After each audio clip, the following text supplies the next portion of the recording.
As many of you know, the political stage is set for true public-private sector collaboration in delivering on concrete results: water and sanitation, energy, transport, health, education.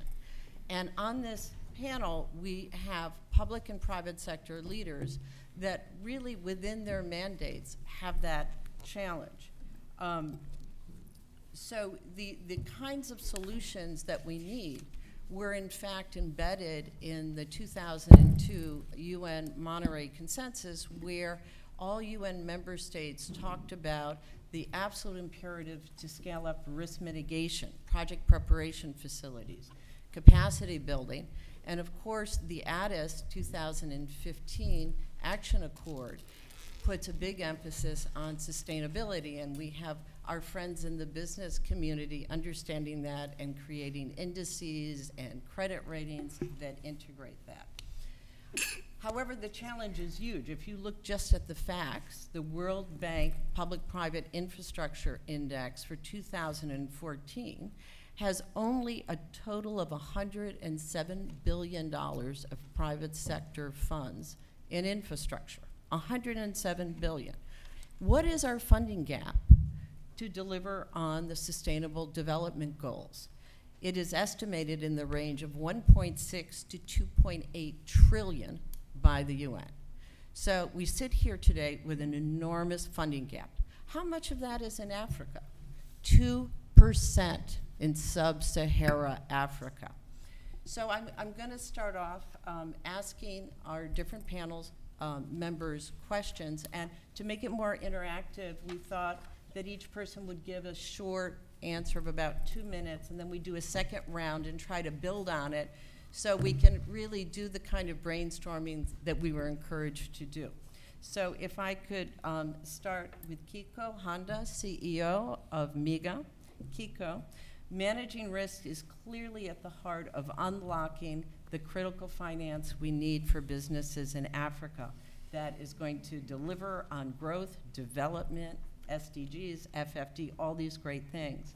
What initiatives are you working on to expand private sector growth and development agenda in Africa? Thank you. Barbara, thank you. Good morning. I'm very, very excited to be in New York City with you, not because of the New York City, but we are actually about to sign on the new Sustainable Development Goal. MIGA is one of the 3 agencies in World Bank Group. We provide risk mitigant, namely political risk insurance and credit enhancement. Yes, there is a huge financing gap. At the same time, we also have to face the reality, as Barbara pointed out. We are also in a tough time. Foreign direct investment around the world, unfortunately, not has been growing so much last 4 years. So was the political risk insurance. But emerging market is facing highly likely slowing economy and also highly volatile capital markets, including foreign exchange. But given this big financing gap, we, not only World Bank Group, but OPIC, other ECAs, MDBs, as well as private investors, have a large role to play. And I also cannot agree more with Barbara. We had a lot of talks, PPP and branded finance, but I think it is a time for us to really talk about the actual solutions, actual deal that how we are actually working on. Let me give 2 examples that we are actually working on right now. First example is supporting the swap of emerging markets. Relatively large part of the infrastructure financing is currently done in hard currency denominated way, like dollars and euro. Therefore, a lot of countries, including African nations, are facing the challenge there. We started to using our credit enhancement tool called non-earning of financial obligation product for the swap. We did the first one in Senegal We are working on the next one is Angora right now. Hope to closing in a couple of weeks. Of course, my second example is a traditional product called breach of contract. Traditional products called breach of contract, sorry. To have PBP, private investors often enter into some sort of agreements with governments or state-owned enterprises. Then a private investors often show some concern that government, after the change of administrations, may be forced to change their mind. So therefore, MIGA has been supporting those private investors to reduce such risk by providing a breach of contract cover. We would like to continue, rather than talking, but also coming up innovative products to support and encouraging more and more great private investors going into African nations. Thank you. That is truly exciting. That's exactly what we need to do, is to be able to respond to the actual risks that are impeding investment. And would love to follow up with you, because one of the things we do as a non-for-profit is try to make sure investors know of all the tools out there. That's one of our problems. So thank you for your leadership and pushing on that. So now we're going to move to Matt Lilly, who is CEO of Africa Prudential. And my question for you, Matt, is Africa's insurance market is young, but of course has enormous commercial and developmental potential. What is Prudential's view on the industry in Africa and the ultimate impact it can have on advancing the available finance for development and achievement of the SDGs? Thank you. Thank you, Barbara. First of all, since we're in New York, a disclaimer: I'm from Prudential, the red Prudential, the British insurance company, not Prudential Financial, the blue Prudential, the American insurance company. The SDGs for Africa are ambitious, very ambitious, and rightly so. There isn't clearly enough aid money in the world to achieve it, so to get there, we need to see broad-based, sustained economic growth across a lot of countries over a long period of time. And the governments, aid donors, NGOs, and the private sector all need to work together to strengthen the prospects for that. We've seen in our company, we have a huge business across Southeast Asia, places like Indonesia, Vietnam, Malaysia, Thailand, Philippines. And we've seen over the last 25 years that the life insurance industry can play a major role in promoting sustainable economic growth in developing countries. And there's a few ways in which it contributes. Obviously, jobs, it's quite a labor-intensive industry, so we create a ton of jobs. We've got 400,000 agents in Southeast Asia. But more than that, there's a couple of other things that I'd like to talk about just briefly. First is the products. When people buy insurance, it covers them, it provides them security in the event that a breadwinner dies, which is, you know, the death of a breadwinner in developing countries is almost always a financial catastrophe for a family, and it's very hard to recover from, and insurance gives them protection for that.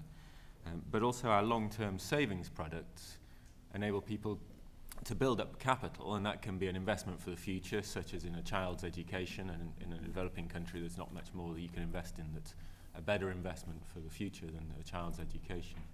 But also it builds up a contingency fund for people in the event of illness or loss of work, which would otherwise either see them step back into poverty or have to sell assets at a difficult time. But the most important contribution that life insurance pays to sustainable economic development is in mobilizing finance. And what we do is, our business model is customers give us their money and we give it them back, hopefully with a bit more, in 20 years' time. And in the meantime, we invest all of that money in the markets in which we operate. None of it goes offshore. And we invest it because the savings products that we sell are illiquid products. Customers save by 10, 15, 20-year savings products. We can invest in illiquid long-term assets. And this creates a source of long-term capital for governments in their own currency. In effect, life insurance, if it develops, is a mechanism for governments to borrow from their own citizens And whilst foreign capital has a huge role to play, it comes with costs and strings, not least it often denominated in a currency that's not the domestic currency, which again in times of difficulty can become a source of real pain for developing economies. The financing obviously that this creates, long-term local capital, can then be invested in infrastructure, and everybody I think would agree that the biggest impediment to long-term economic growth is usually the quality of infrastructure.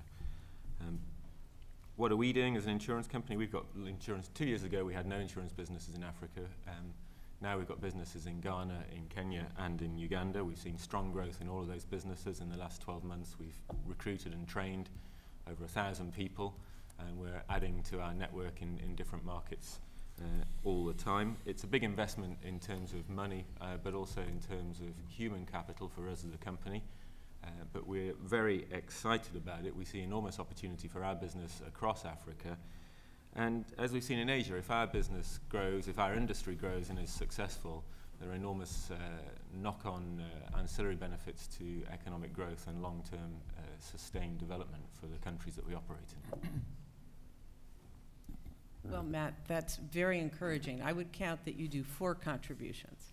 Capacity building being one of them, resilience. We think a lot about resilience this day, as well as the development of capital markets and encouraging individual savings. So you see here how that's so critical to really fulfilling all the aspects we have for FFD SDGs. And that's a perfect entry point for David Crenton, founder and director of Corridon. David, of course, you've worked a lot with insurance companies and pension funds, and now you are at the heart of FFD as a board member of the Convergence Initiative that we've both interacted with over the last few months. Can you tell us more about Convergence, how it can impact the implementation of FFD and the SDGs, private sector development, and business growth overall? Thanks. Absolutely. Before I talk about Convergence, I just want to say that we've already had mention of this funding gap. And being a private sector player, when the number was presented to me earlier this year, I said, well, that's interesting. And you were talking about somewhere between 1.4 and 2.8 or something like that. But then when the word annually is thrown on top of that, so this isn't just a one-time 1 trillion or 2 trillion or whatever it is, that amount annually is what the funding gap is. That's big. And as a private sector player, that's attractive.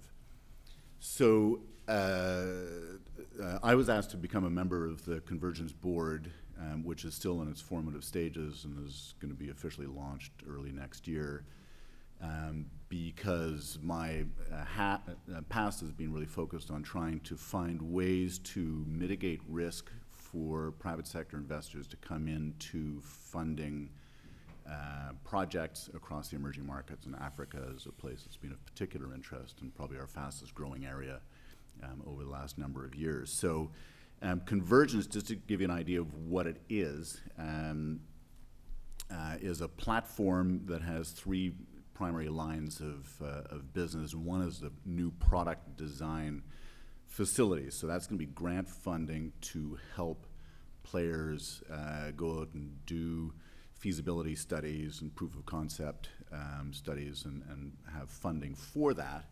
And then secondly, a market building tool, which is being populated by a database of past transactions, a knowledge library of different structures, and then we'll also offer forms of training and workshops and so on. And then finally, an investor marketplace. Now, this isn't an online stock exchange or anything like that, but it is a hub where different participants are able to come together with deals, with funding, and find matchups that are potentially going to work, go offline, and then carry on with that. So, big thinking. You know, there are challenges to this, but at the same time, the concept of what we're attempting to do is find ways to be able to crowd in the private sector. So the public players being the development agencies, the official donors, and so on, using their money in a much more intelligent way. So rather than just coming in on the funding stack, and I'm thinking more on the debt side than equity, but rather than just coming in parallel to other institutional investors and other donors, coming in a way that is perhaps subordinated and shifting the risk-return profile in favor of the investors. And I think that one of the challenges that we've all seen, and certainly my experience has been this, and we've had success with my operation over the last 15 years of raising $2.5 billion, but that number should be 10 times at least that. And the challenges that we have when we're speaking to private sector investors is that they have just this litany of risks that they feel are just not worth taking. And the returns, to be honest, are a little bit better than what you would get in your own backyard, but perhaps not enough for the hassle of going through it. So this whole movement, and I think it's very exciting, is to try and shift, A, that thinking, B, get the risk-return profile into a position that starts to make sense for these investors, and then crowd them in. So that's where we are, and happy to. You see, we're pushing the envelope, and that's what we need to be doing. So thank you, David. Now, we're moving on to another great leader, Elizabeth Littlefield, the CEO of OPIC. And the question I have for you, Elizabeth, is you have been a real leader in OPIC in extending its business in Africa, including Power Africa. You have a strong passion and a lot of experience on the continent.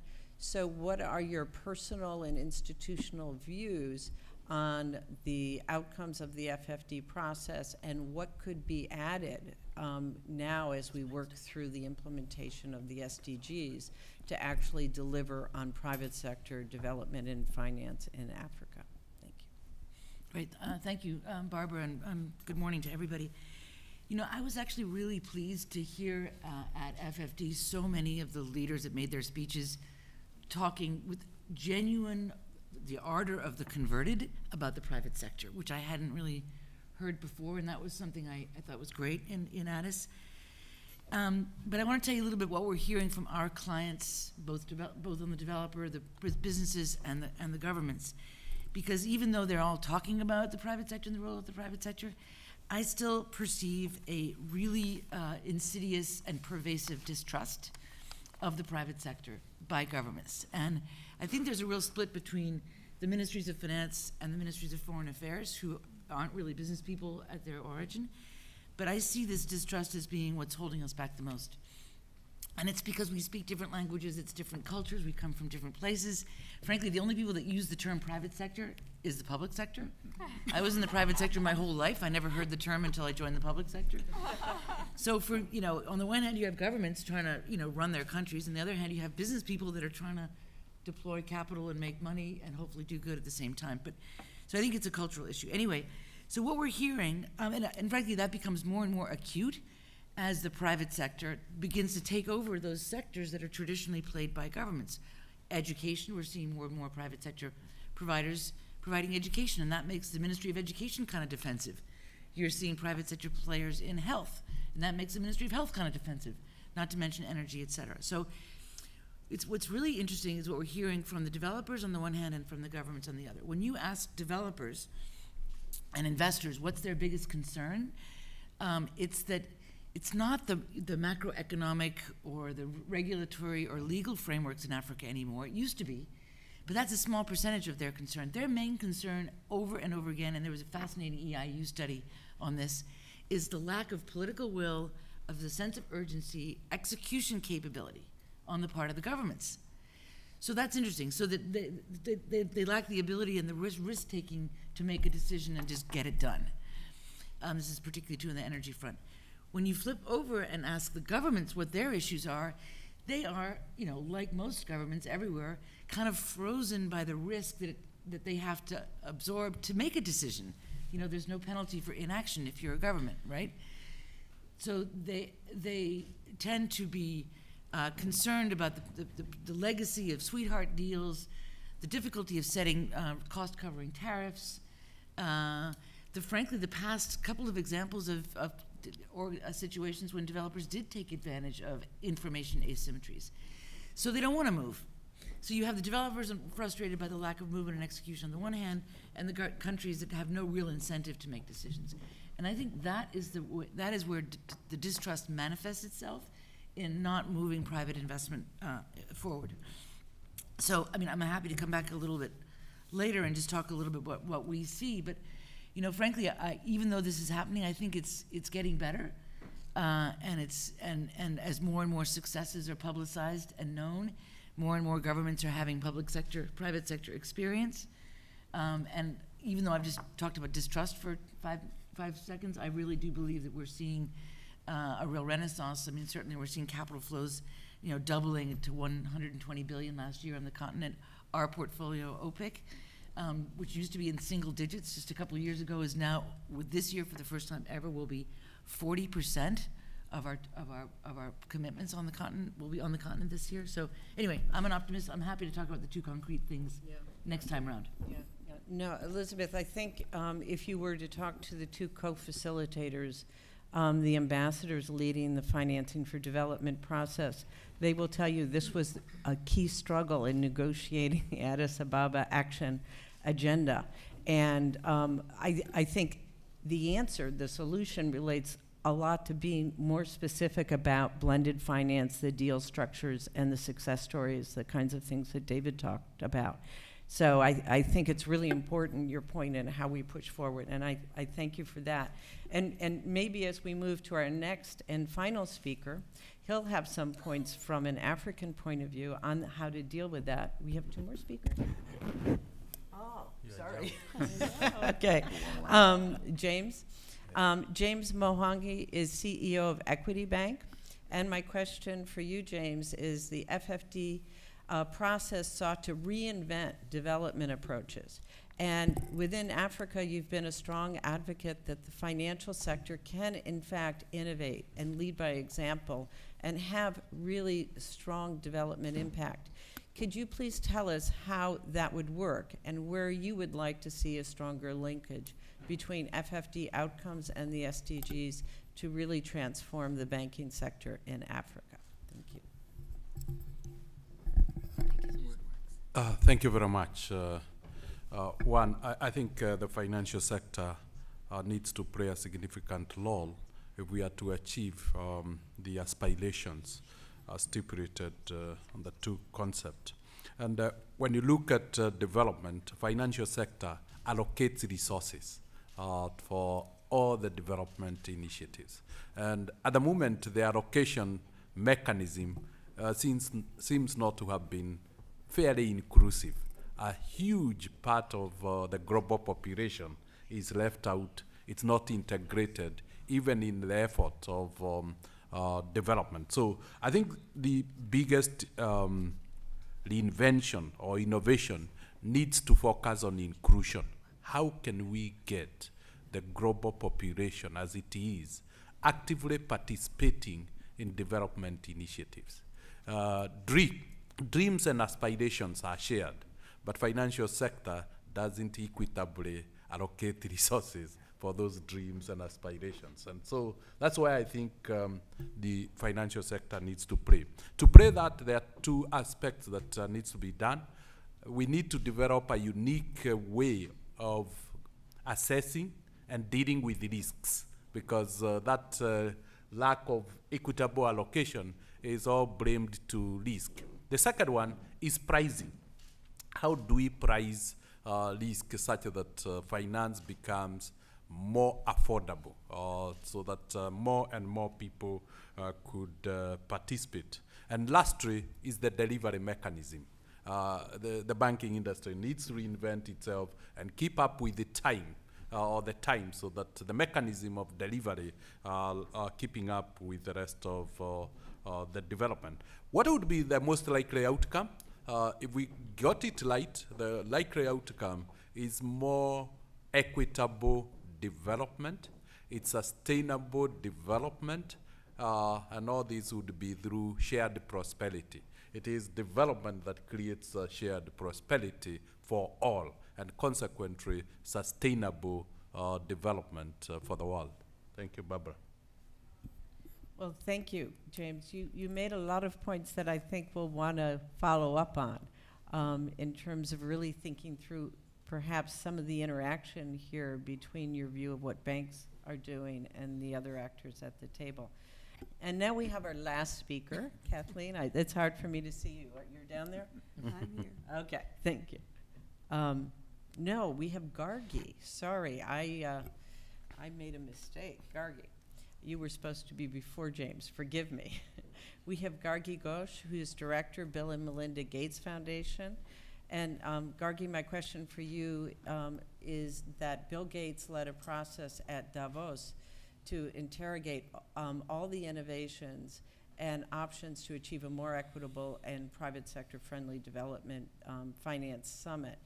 Can you tell us your view on how we have progressed so far and whether you think we are on the path to positive FFD outcomes and where you think there's an opportunity to really improve the participation of the private sector in the financing of growth and development in Africa? Thanks, Barbara. I'll be short so we can get to the discussion. So first on FFD, I've heard it described as a sort of mature conference, which I think is about right. If you're inclined to believe that rock stars and the Pope and a G7 government were going to solve development finance, this wasn't the conference for you. But if you're inclined, as I am, to think that development finance is a collection of pretty heterogeneous needs and sources and intermediaries, I think that's what was represented, and that's about accurate.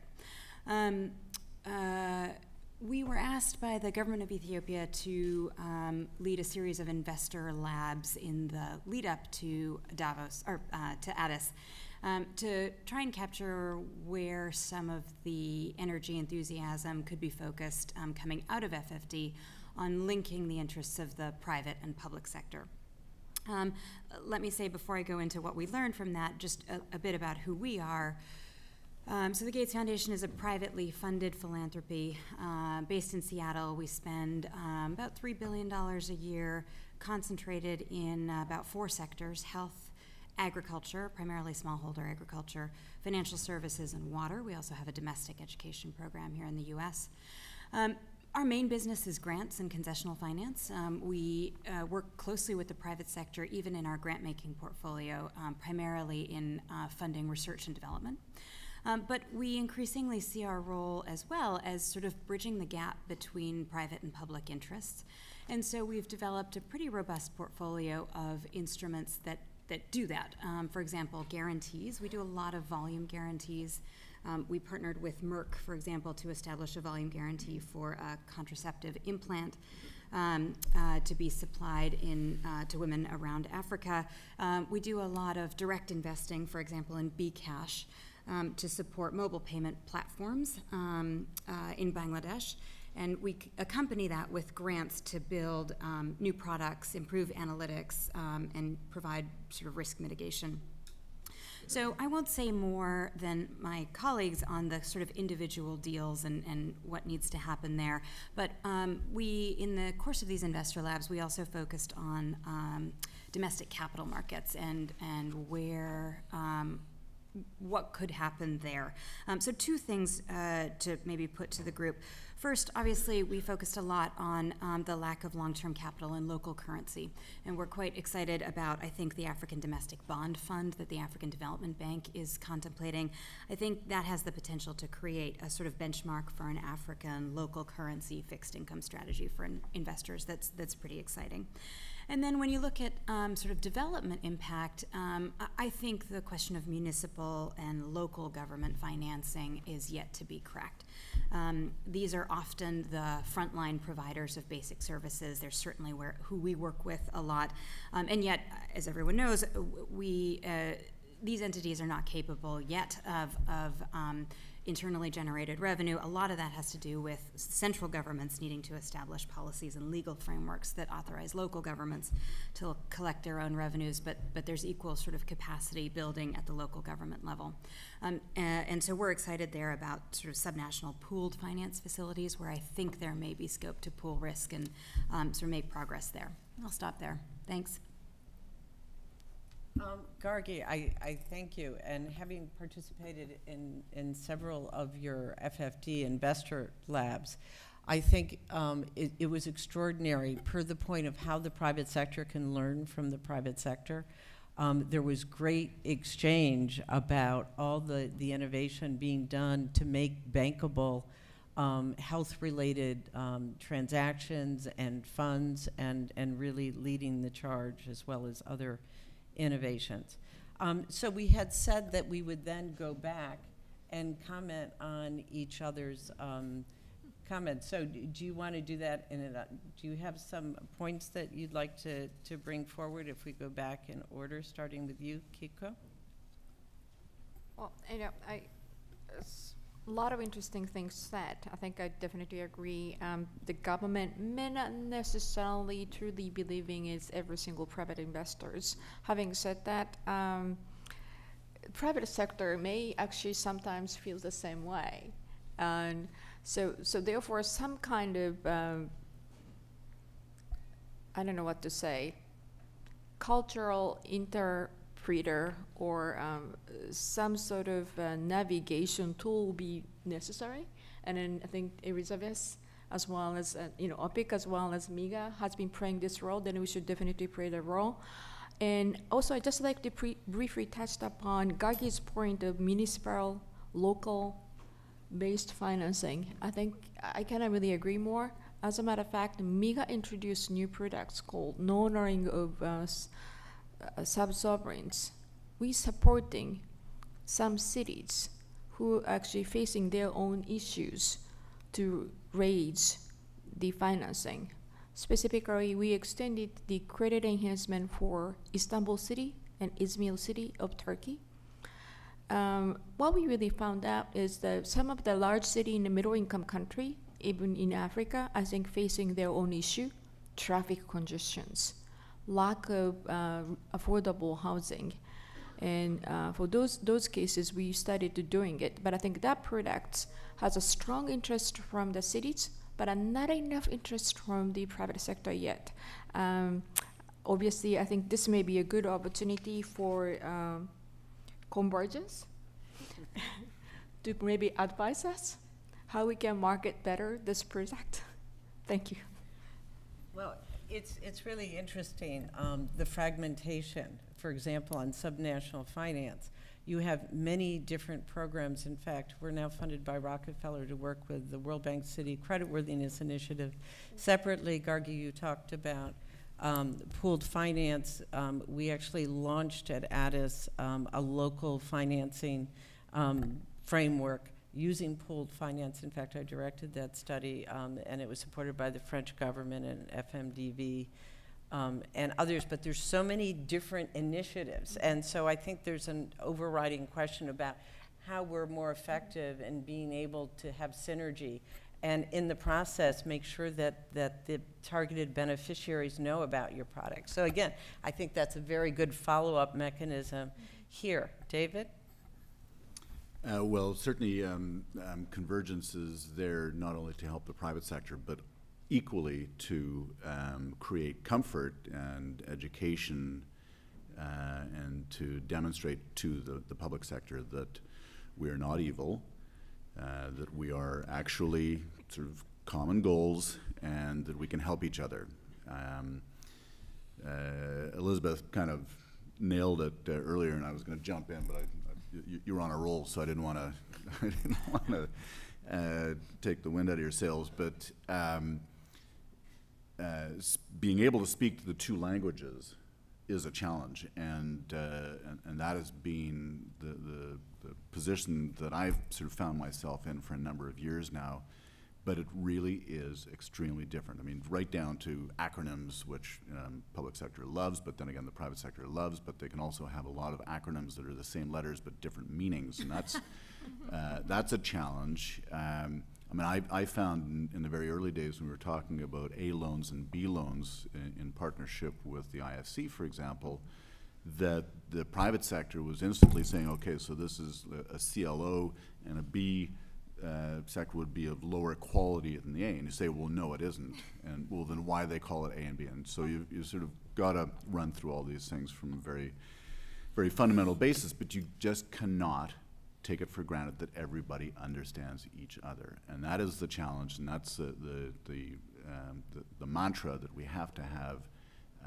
in order to be able to bring everybody together. And I think that the wonderful thing that has happened over the last number of years is that I am seeing from a governmental level that there is a real desire and a recognition that aid between governments has not been successful, and that they better get on the bus and work with the private sector, both from a funding perspective and a fundee perspective, because that is where the Millennium Development Goals and the future goals going forward are going to be achieved. So that's the most important thing, and I'm really heartened to see that that's beginning to happen.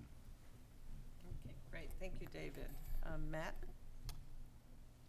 So there are obviously a lot of areas where government's involvement is vital to get things moving, particularly heavy infrastructure and that sort of thing. But for most business people and entrepreneurs, whether it's in the UK, the US or Africa, you ask them what the government can do to help their business grow, and then 99% of them would say, get out of the way and leave me to it. And you know, that's kind of the way it feels to us. I'll give you two specific examples of things that governments could do to promote economic growth and as a side effect, make my job easier. One is within Africa, promote regional integration.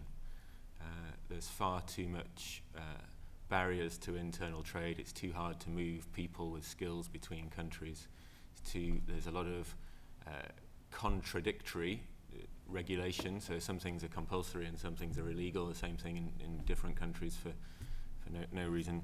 Why do you know, Kenya, Rwanda, Uganda and Tanzania all have stock exchanges? There's a lot that could be done to make people more prosperous by pursuing regional integration. I know that removing barriers always creates some losers as well as winners, and losers tend to be louder than winners, but that would make an enormous difference to the investability of some countries. Then we in the West, I think, from the financial services perspective, need to recognize that an unintended, I presume, consequence of some of the hefty regulation we've brought in over the last 5 or 6 years to combat financial crime and various things is the financial exclusion of people in the developing world. And you know, it's hard to find people who, in public, in private everybody agrees with you, it's hard to find people in public who are willing to have this conversation, but it is a real barrier to investment by international financial services firm, and it doesn't need to be. Sorry, Matt. Can you be a little bit more explicit about what you're referring to? Yeah, I can be very explicit. So regulations to combat money laundering and terrorism, which are obviously you know, important things that we very much support, but they don't have any materiality thresholds in them, and so in principle we're obliged to screen people who are paying us $1 a month to see whether they're on a sanctions list, and it costs more than $1 to do that, run that check, because you get a lot of false positives. A lot of people are called Matt Lilly, and you've got to find out whether I'm the, you know, the good one or the bad one, and no governments will give you an undertaking that they will never under any circumstances pursue you if you apply you know, sensible thresholds to that, and it makes people just hold back. It's very hard. It's even worse in remittances, but it's not my industry. But And of course, we have the right words politically talking about business enabling environments, streamlining, all that kind of good stuff. But operationalizing that and getting it done is another matter. Elizabeth, do you have some additional comments? Sure. Yeah, thank you, Barbara. You asked us to think of some specific things that we could do to stimulate private capital flows in the service of development. And I would just mention a couple. There's some really, really simple things. And one example of that in the power sector that OPIC has generated is a little consensus document on one piece of paper that lists the 10 elements of a power purchase agreement that banks will bank. So we got consensus among I think about 9 development finance institutions as to what are the 10 things that are non-starters if you don't have them in a power purchase agreement. And we've been disseminating that to governments and banks throughout the world, and people think it's a huge help in narrowing the gap between what governments want and what developers want. In fact, if anyone wants a copy of that one-page document, just let me know. My colleague Ben has a stack of them over there. But then, so that's a sort of simple, on the simple end of the spectrum. In the middle end of the spectrum are developing new products, very similar to convergence and some of the things that Gargi mentioned, which we too have engaged in, developing the capability to do, for example, local currency financing, developing the capability to do inventory finance or working capital finance, which we never did before, doing mezzanine finance. So we've developed a whole range of new products that help fill gaps in the financing spectrum. But then on the big end of the spectrum, this may sound like shameless advocacy, but I would just say, as a development finance institution, I find it weird that the DFIs are not growing faster. If you think about it, development finance institutions are the bridge between grant money and needs in country. And if you think about it, development finance is correlated to FDI, whereas grants are correlated to ODA.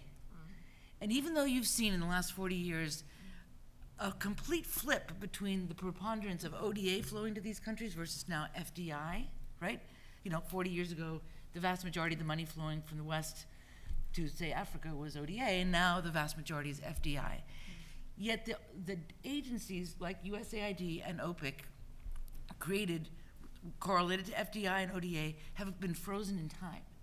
So the fact that, frankly, our aid agency is 30 times the size of our development finance institution seems a little weird to me. So I think one of the things we can do, frankly, is recognize the role of those bridging organizations like the development finance institutions who can provide the kind of finance between the commercial finance and grant money. So anyway, that's my shameless advocacy. Frankly, the creation of the Asian Infrastructure Investment Bank, the BRICS Bank, this is all an indicator that there's a desperate need for some kind of finance to grow faster that bridges the private market finance and grant money. That's my shameless advocacy for development finance institutions. I think it's wonderful you make that advocacy because we need to do more deals. We can't get the deals done without the support of the DFIs. I think the issue is knowledge, coordination, and we have a sell job, right, in the private sector for people to really believe. So being able to have those positive business models and that momentum is critical to scaling up. So maybe that's something we can brainstorm more about as well. Gargi, do you have some additional comments, reactions you'd like to share? Sure. Maybe just 3 ideas that strike me from this conversation, and I'm obviously pretty deep in sectors, so they're relevant there. First, Elizabeth, I think, talked about information asymmetries, and it strikes me that we too very much feel the lack of market intelligence in the sectors and geographies where we work. So that, I think, is a gap that I'd certainly love to have a conversation about. 2, sector-specific economics. When we work with investors, I think we we are used to people who, working with people who sort of understand geographies and have a tolerance for working in complicated geographies. We need now, we're ready for sector-specific expertise to help deconstruct and understand and invest in the health sector, the agricultural sector within the geographies. And then third, for the public sector, we need a better way of measuring and understanding results in the public sector. So, for example, you know, if you speak to ministers of health now, I'm sure there might be some in the audience, that it's very hard to understand what's working and what's not working in a primary healthcare system now, and therefore even harder to articulate where you need more investment, where there's a role for the private sector, where the public sector can build up its capacity. So we need to work on a kind of results agenda, I guess, would be the public sector word, so that we can sort of articulate better the needs in the sectors where we work. That's truly compelling, I think, across the board. In fact, in the side event that we co-organized in Addis, that was one of the reactions of participants. For example, in water and sanitation, the fragmentation between the different groups, for example, working on water and sanitation deals in Africa, not working together, and how did they connect to the potential providers of support from the public sector, as well as new technologies that are needed to be smarter about how we do water and sanitation.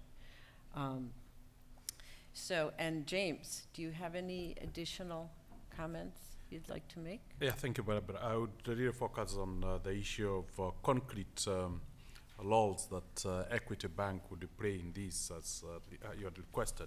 And basically what I see Equity doing more is expanding its presence on the African continent so that we can have a greater reach. I think greater innovations, particularly on products targeting micro, small, and medium enterprises. We think they will be the engine of development and sharing prosperity on the continent. And lastly, it's looking at delivery channels, and we are thinking the mobile channel might be a very unique channel for ensuring more accessibility, more affordability, and more convenience in the financial sector. Turning to development partners and policy makers, I think one of the issues, as Elizabeth have raised, is scaling up these operations. Those flows needs to be scaled. Great organizations like the Bill and Melinda Gates, great work on the continent, but if we could lead a harness that for greater impact, I think that would do, and MEGA helping us to manage greater risk, particularly in volatile regions. Yeah. Do we want to just think a little bit harder about some common themes on how do we scale up? You know, for example, Matt, you spoke about the need, I believe, to train 1,000 people in your operations.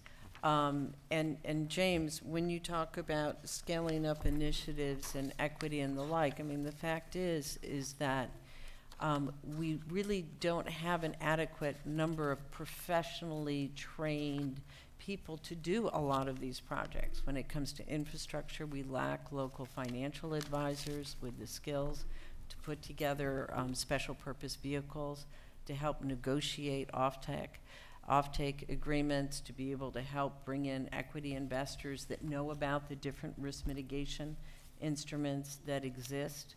The environmental engineers, do people have any particular thoughts or comments about how big that issue is and how to deal with that? So where did you want? Yeah, I mean, our business is a people business. We don't make anything. We sell promises to people, and so our business, nobody in the world gets out of bed and says, I'm going to buy some life insurance today. And if they did, you probably wouldn't want to sell it to them. But so the business only grows as fast as you can build a network of trained, skilled financial advisors who can go out and meet people and explain to them how insurance works and why it can benefit from them. and those people take a long time to train, and the people who train them take a long time to train.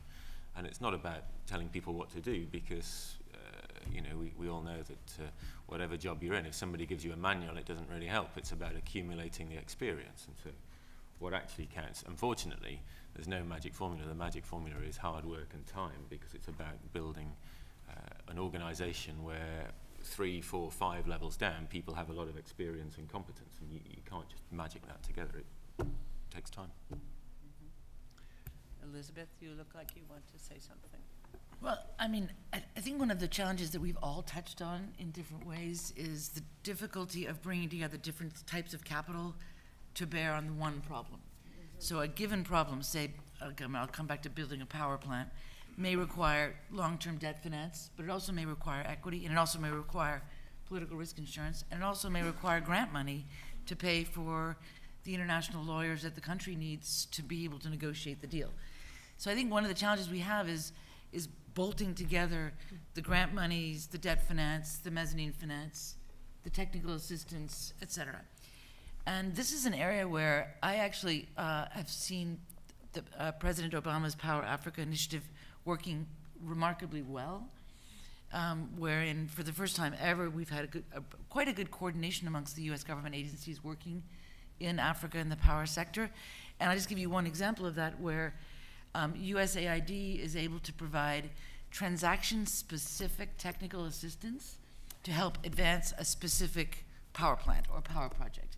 And we've never really seen that before. So they've been able to pay for example, legal advisors to the government of Ethiopia that were able then to advance the negotiations. They were able to provide technical assistance to the government of Tanzania to help extend the power purchase agreement to be long enough to be bankable. So I think the importance of bringing different institutions, tools, and instruments together, and putting aside, you know, institutional agendas and egos, and really figuring out how we can bolt together our instruments to advance a common agenda is one of the biggest challenges. But I'm heartened to see it's worked better and better in certain circumstances.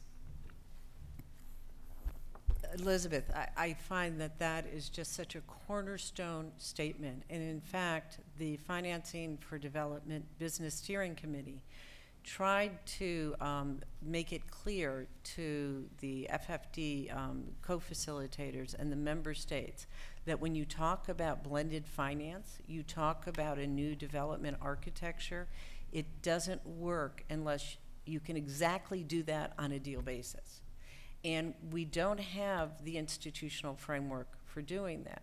So you could argue that at the country level, where you often have development partners that work together by sector, for example, in Tanzania, the Energy Development Partner Working Group, that could form a nucleus for working around a deal for the different inputs. But it's really a missing part of how to bring it all down and empower the project sponsor.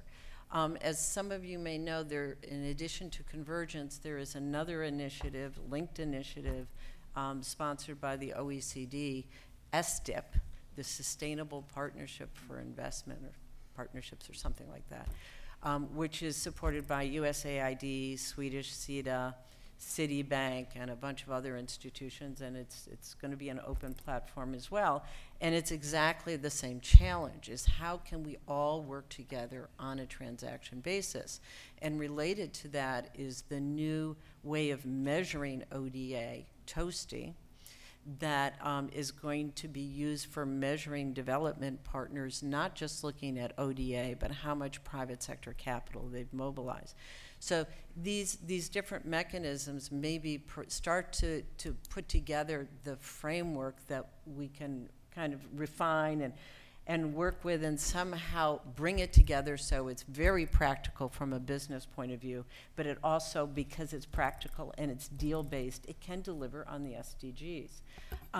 Before we open it to the audience, are there any other ideas that people want to put on the table to build, to flesh out, to seek collaboration, partnership, or just to brainstorm? Thank you, Barbara. I would like to build on, while we address the supply side and the issues supply side, that this mud aspect also needs to be looked at. when you talk about financial inclusion, we need to think, how do we bring millions of these people into the system? How do we build their capacity to be able to use the products and services that the financial sector, for instance, will be providing? So there's a huge role for collaborations, whether it's civil society, NGOs, foundations, and development institutions to build the capacity on the demand side. Just to try and make sure we have a precise understanding of the modality.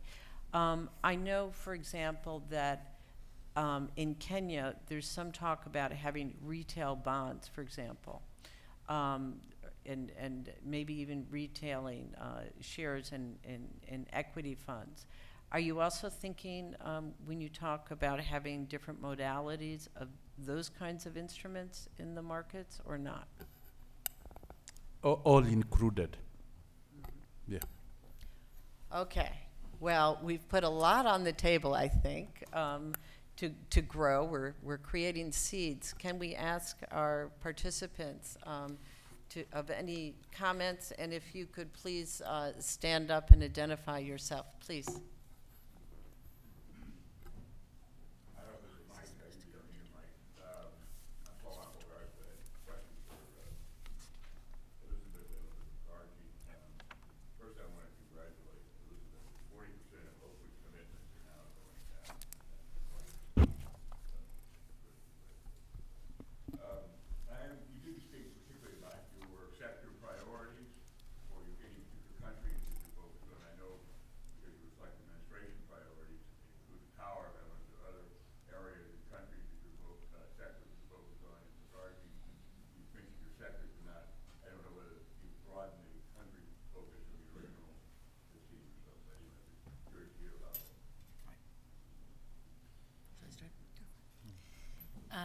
Thank you for that.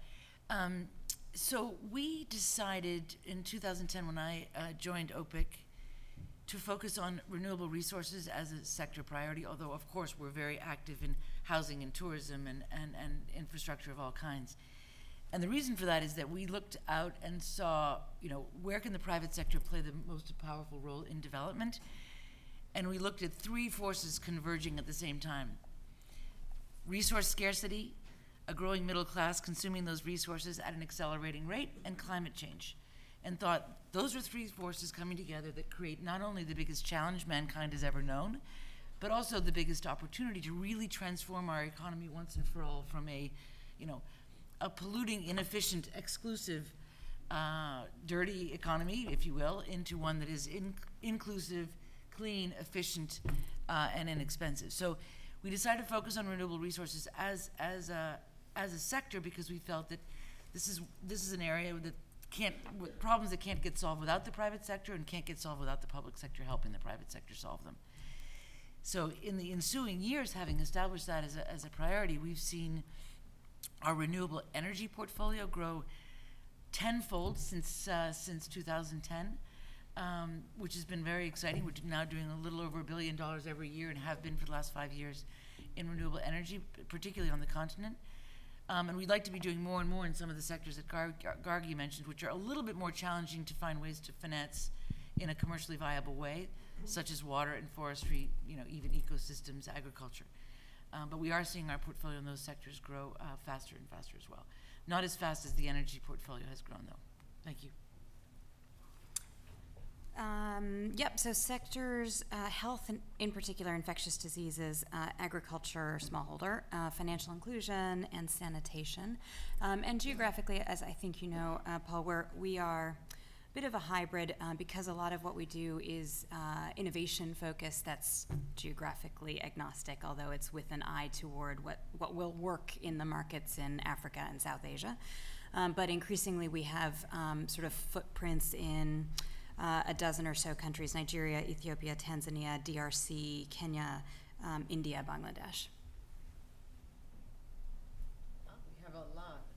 So perhaps Mahesh, I saw you first. Please stand up and identify. My name is Mahesh Patencha. I'm struck by the absence of any mention in connection with scaling up in connection with inclusion of technology. The biggest change in Africa, I would say, has been mobile.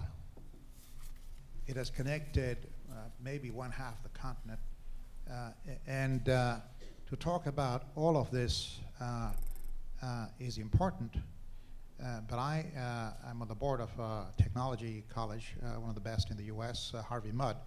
We sent a project team, Global Clinics, to Kakira in Uganda with the sole purpose of testing equipment that would convert unpotable or non-potable water into potable water.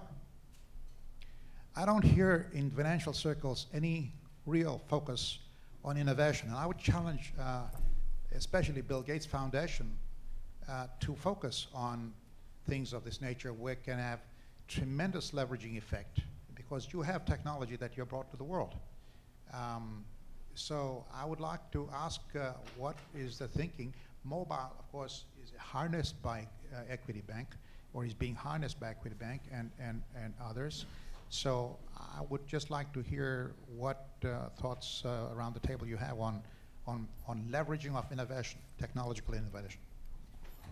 Just as a preface, before people respond to that, if you look at the Addis Ababa action agenda, there is a big focus on technology, and in particular, trying to address the quandary we have. Not only is it hard to develop, but now, as you say, Mahesh, we have to develop being smarter and being able to connect the new innovations to the targeted beneficiaries, thinking about dissemination channels, local partners, new sustainable business models to really make that happen. So I think it's a huge challenge. Who wants to speak to that? Matt, you want to? Sure. I know James is going to say something as well. Technology has a huge role to play in financial inclusion and the development of financial services industries, but it's limited, huge but limited. It can't do everything. So in Ghana, for instance, we've covered more than 1 million people who've bought life insurance through their mobile phone, in partnership with a mobile phone operator. And those are people who, on the whole, would have been too expensive to provide them with insurance if it had to be done by a traditional channel. But it's only low amounts of insurance, and I don't think it can really scale up in terms of the size of the insurance that you can provide people, because you get to a point where people have to understand what they're buying, and you have to be able to prove that they understand what they're buying, and that's very difficult through technology. As a payment mechanism, it will transform all goods and services across the world, but particularly in Africa, where infrastructure makes it hard to do that. I'm sure James will. I think I will only add that technology will be the biggest enabler of all these transformations we are talking about. You cannot reduce the cost of doing business significantly to be able to incorporate the small value transactions, without going through technology innovations. You cannot really spread great access across the African continent, given its massive nature, sparse population, without leveraging on technology. So certainly technology will be a centerpiece of this transformation. I'll just add from the Foundation's perspective, I think the lack of discussion may be more the way the questions are asked than what we're doing, because certainly from our perspective, exactly as James said, our view is the best thing we can do is sort of innovate to change the way services are delivered in the sectors where we work. So we invest in innovation in drugs, diagnostics, vaccines, drought-resistant or flood-resistant seeds, new toilets. I would say that the interesting thing there is how we match a clearer articulation of demand with the innovation sector, so that we're not sort of pushing supply-side apps for everything that can't actually get used. That's one of the important things that we're focused on. Well, in Amiga, we actually see the current revolution of technology, especially like telecommunications or internet, is a second industry revolution. And then, for example, like a mobile phone is now a part of the infrastructure. Having said that, we're supporting investors in mobile phone sector in very difficult countries in the continent, including Mali and Central African Republic. And actually, I can name a lot more for wild civil disturbance coverage. The reason is whenever some civil disturbance happens, mobile telephone towers are typically the first one to be attacked. But having said that, we strongly believe those are the great infrastructures. African people deserve it, so therefore, MIGA would like to continue to support. Do we have any other comments? Maybe I'll just say that technology is something that we sort of build into the investments that we see being attractive. So within the financial services, we are investing in all kinds of different opportunities, whether it's micro leasing or small banks or what have you, that are actually using credit screening technology in order to be able to be much more efficient in the way that they process deals. So along the lines of what Matt was talking about within the insurance business, we see that as being something that creates an opportunity for investment. So these are now profitable institutions rather than clunky old institutions that just weren't able to get off the ground. So that's an opportunity that we see as being something that will continue to grow. Yeah, I think one way of thinking about it is the digitization of economy is a key driver of growth. We have a question here. Can you please stand up? Yes, hello. Rob Colorina. Thank you. Yes, hello. Rob Colorina with AIAC Investments. My question is a little bit more towards supply. Can you speak a little bit about either the demand for things like business plan presentations or folks looking at funds? And I think one thing is to come up with entrepreneurship, and another thing is things that are investable and financeable. I think there's a certain amount of scale there. So the question is a little bit more lessons learned of are you seeing different sectors, different types of plans versus, let's say, 3 years ago, and either reasons why or maybe improvements of that model?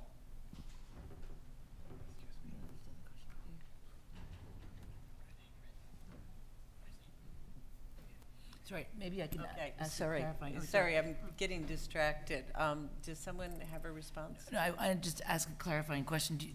Are you asking for whether or not we're seeing an improvement in the quality of business plans and proposals for financing? Yeah, Elizabeth, it's a combination of both quality, quantity, and then those that get rejected are there lessons learned where you say, you should speak to this other company, or you should speak to this, this type of advisor. Lessons learned, so they come around a second time with a more improved plan, and or maybe situations like in James, looking at greater regional plays more than just one country. That's the nature of the question. Does this question relate back to, I think, Gargi, you talked about market intelligence, and we've also spoken about the importance of having leading business models, and David, in Convergence, you talked about the importance of putting together a database on that. Does anybody want to talk more about that? If we talk specifically about proposals banks are receiving, if you look at, for instance, in the East African region, the credit component aspect is growing between 15 and 30% year in, year out, and that really reflects increased volume in terms of lending, driven not necessarily by size, but number of new applications. And when you look at success rate, specifically like equity, we've moved from a success rate of 35 to 47. So there is improvement in quality of the applications that coming through the doors of the bank. I can maybe add on that at the next level up in terms of business plans that are being submitted. So we get about 2,000 proposals or inquiries in a year, and we do about 100 transactions.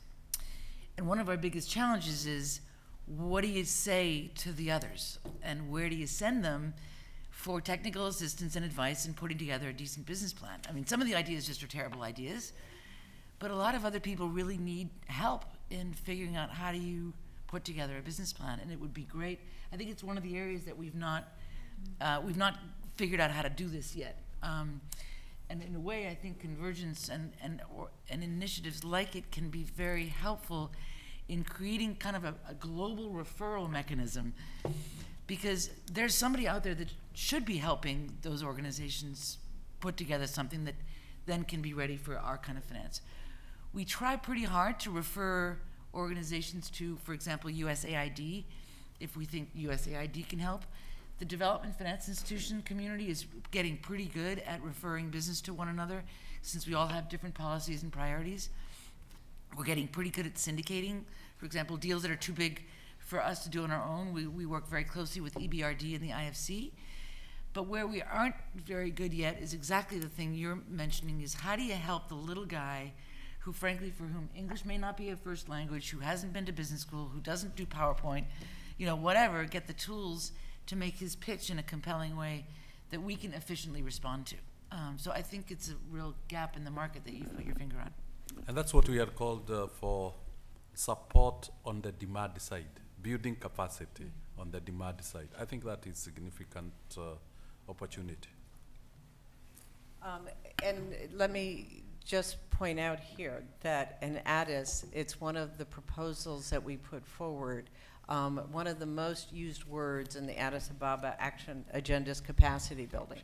But the fact is we're failing at the country level in really delivering on that. And back to Mahesh's point, we should do a much better job of providing templates, online learning, combined with workshops and universities, real university programs, to deal with this if we're going to crack the gap.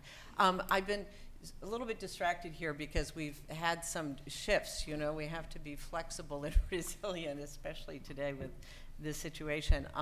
And I think what we need to do is to close out this session. If you have additional questions, please approach our speakers, because we had a delay in our next session, but now we're going to have an abbreviated next session. So if you could be patient and accept that, I would like to ask you to join me. I feel very enriched and inspired by the ideas and the initiatives and the leadership of our speakers, and I really thank them, and please join me. Doing business in Africa. You can't afford to be without Africa Investor.